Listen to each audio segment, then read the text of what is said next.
Remonstrances. Representative Johnson. Thank you, Mr. Speaker. Colleagues, we seem to be at that point in the session where we all begin to think about what could have been or perhaps what should have occurred during this session. We all likely have our particular areas of interest.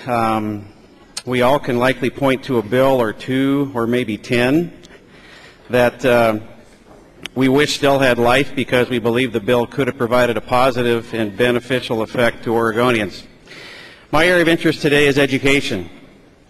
I, like many of you, am frustrated by the lack of progress that you have made regarding education policy this session.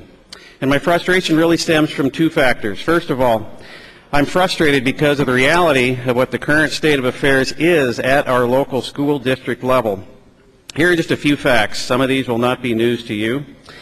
For instance, in my own home school district of Hood River County, we are eliminating 36 total positions from a staff of about 380.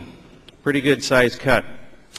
Just to balance our budget for next year. A little closer to home.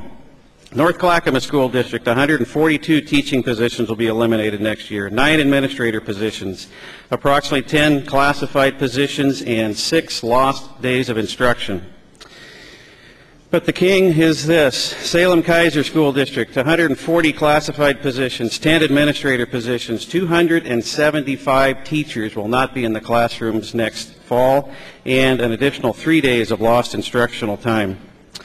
But secondly, members, I'm frustrated because remedies that have been asked for by our school districts have not made it through this chamber. Specific suggestions that have come from the local level have not made it through this body. Specifically, House Bill 3488 would have allowed our school districts to once again find efficiencies by contracting out for certain services.